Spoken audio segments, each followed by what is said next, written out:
ತುಳುನಾಡಿನ ಪವಿತ್ರ ಮಣ್ಣಿನಲ್ಲಿ ಕೊರಗ ಜನಾಂಗದ ಕೊರಗತನಿಯ ಎಂಬ ವ್ಯಕ್ತಿ ಕೊರಗಜ್ಜನಾದ ಇತಿಹಾಸದ ಕತೆ. ಕೊರಗತನಿಯ 30 ದಿನಗಳ ಶಿಶುವಾಗಿದ್ದಾಗ ತನ್ನ ತಾಯಿಯನ್ನು ಕಳೆದುಕೊಂಡರು. ಬಾಲ್ಯದಲ್ಲಿ ತನ್ನ ತಂದೆಯನ್ನೂ ಕೂಡ ಕಳೆದುಕೊಂಡರು. ದಿನಗಳು ಕಳೆದಂತೆ ತನ್ನ ಸುತ್ತಮುತ್ತಲಿನ ಜನಾಂಗದವರು ಕೂಡ ಕಾಯಿಲೆಯಿಂದ ಮೃತಪಟ್ಟರು.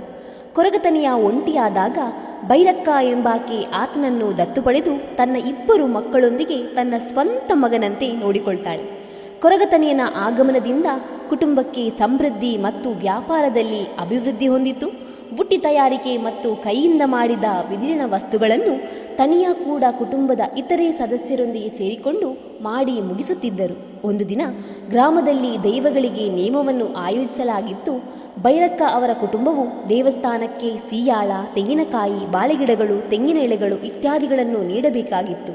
ಈ ಎಲ್ಲ ಸಾಮಗ್ರಿಗಳನ್ನು ಸಾಗಿಸಲು ಕನಿಷ್ಠ 7 ಮಂದಿ ಪುರುಷರು ಬೇಕಾಗಿದ್ದರು.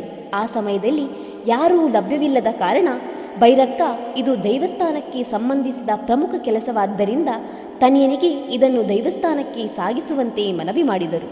ಕೊರಗತನಿಯನು ಒಂದು ಷರತ್ತನ್ನು ಮುಂದಿಟ್ಟರು. 7 ಜನರಿಗೆ ನೀಡುವ ಆಹಾರವನ್ನು ತನಗೆ ನೀಡಬೇಕು, ಆಗ ಮಾತ್ರ ನಾನು ಈ ಹೊರೆಯನ್ನು ಹೊತ್ತು ಹೋಗುತ್ತೇನೆಂದು.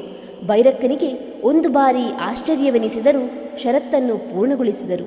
ಒಂದೇ ಬಾರಿಗೆ 7 ಜನರು ಹೊರುವ ವಸ್ತುವನ್ನು ತಲೆ ಮೇಲೆ ಹೊತ್ತು ಹೋಗುವ ತನಿಯನನ್ನು ಕಂಡು ಭೈರಕ್ಕ ಆಶ್ಚರ್ಯಚಕಿತರಾದರು. ತನಿಯನು ದೇವಸ್ಥಾನದ ಮುಂಭಾಗಕ್ಕೆ ತಲುಪಿದಾಗ ತನಿಯನನ್ನು ಕೆಳಜಾತಿಯ ಕಾರಣದಿಂದ ಮುಖ್ಯ ದೇವಾಲಯದ ಪ್ರದೇಶಕ್ಕೆ ಪ್ರವೇಶವನ್ನು ನಿರಾಕರಿಸಲಾಯಿತು. ಇದರಿಂದ ಕೋಪಗೊಂಡ ತನಿಯನು, ನಿಮ್ಮ ದೇವರಿಗೆ ನಾವು ನೀಡುವ ವಸ್ತುಗಳು ಬೇಕು, ಆದರೆ ನಾವು ಬೇಡವೇ? ಇದ್ಯಾವ ನ್ಯಾಯವೆಂದು ಪ್ರಶ್ನಿಸಲು ಪ್ರಾರಂಭಿಸಿದರು. ಆದರೆ ತನಿಯನ ಮಾತಿಗೆ ಯಾರೂ ಕೂಡ ಪ್ರತಿಕ್ರಿಯಿಸುವುದೇ ಇಲ್ಲ.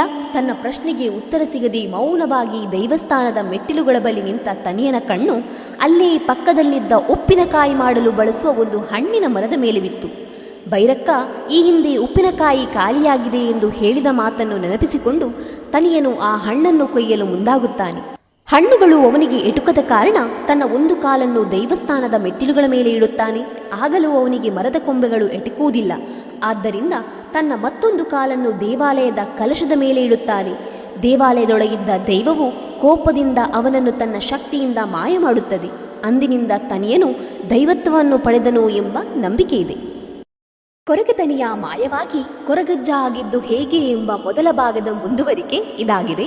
ಮೊದಲ ಭಾಗ ಮಿಸ್ ಮಾಡಿದ್ರೆ ನೋಡ್ಕೊಂಡು ಬನ್ನಿ. ಕೊರಗತನಿಯನ ಮಾಯದ ಬಳಿಕ ಮಗನ ಬರುವಿಕೆಗೆ ಅಳುತ್ತಾ ಕಾಯುತ್ತಿದ್ದಳು ಭೈರಕ್ಕ. ಇದನ್ನು ಅರಿತ ಕೊರಗಜ್ಜ ಆಕೆಯ ಬಳಿ ಬಂದು ಅಮ್ಮ ಎಂದು ಕೂಗಲಾರಂಭಿಸಿದರು.